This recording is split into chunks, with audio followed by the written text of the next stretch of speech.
નમસ્કાર, હું છું ડોક્ટર નમ્રતા બિરડિયા, સ્ત્રી રોગ નિષ્ણાંત અને આઈવીએફ સ્પેશિયાલિસ્ટ. આપણે ઘણી બધી વખત સાંભળ્યું છે કે જેમ સ્ત્રીની ઉંમર વધે એમ સ્ત્રીબીજની સંખ્યા ઘટે અને ક્વોલિટી પણ ઘટે. તો આ ક્વોલિટી એટલે શું? ક્વોલિટી એટલે ગુણવત્તા, એટલે કે પૂરા મહિને એક સ્વસ્થ બાળક જન્મવાની ક્ષમતા. જેવી રીતે આપણી ઉંમર વધે એમ આપણા વાળ પતલા થાય, વાળ સફેદ થાય, વાળની સંખ્યા ઓછી થાય. જેવી રીતે આપણી ચામડી પતલી થાય, એમાં ઇલાસ્ટિસિટી ઘટે, કોલેજન ફાઈબર ઘટે અને ચામડી પર કરચલી પડે. એવી જ રીતે શરીરની અંદર પણ આ પ્રક્રિયા ચાલતી હોય છે કે જેમ ઉંમર વધે એમ સ્ત્રીબીજની ક્વોલિટી ઘટે. તો આ ક્વોલિટી ઘટે એટલે શું થાય?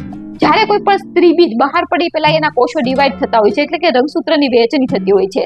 જ્યારે આ રંગસૂત્રની વહેંચણી થતી હોય ત્યારે જેનેટિક મટીરિયલને ડેમેજ થવાની શક્યતા અથવા તો એની વહેંચણીમાં ભૂલ થવાની શક્યતા વધતી હોય છે. એટલે 20 વર્ષની પછી જ્યારે તમે પ્રેગ્નન્સી રાખો ત્યારે સ્પોટિંગ થવાની, મિસ થવાની અને ફોડખાપણ વાળું બાળક આવવાની શક્યતા વધતી હોય છે.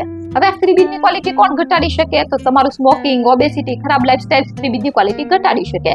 હવે ઘણા લોકોને પ્રશ્ન એવો થાય કે મારે તો સ્ત્રીબીજ સુપર કરવું છે, તો કોઈ પણ એવા ફેશનેબલ ફૂડ, સારવાર કે દવા બજારમાં ઉપલબ્ધ નથી અથવા વિજ્ઞાનની કસોટીમાં પાર ઉતરી નથી કે જેનાથી સ્ત્રીબીજની ક્વોલિટી વધારી શકાય.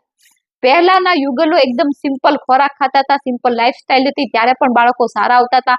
અત્યારે કડિયા કામ કરતા લોકો પણ બેઝિક ખોરાક કરતા હોય છે અને તેમનું કામ જ એક્સરસાઇઝ વાળું હોય છે અને એમના બાળકો સારા હોય છે કારણ કે તેઓ યોગ્ય ઉંમરે પ્રેગ્નન્સી રાખી લેતા હોય છે.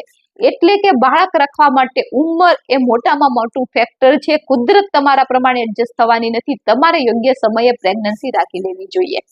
જો તમને આ માહિતી યુઝફુલ હોય તો તમે મારા વિડીયોને લાઈક કરો, શેર કરો અને સબસ્ક્રાઇબ કરો. Thank you.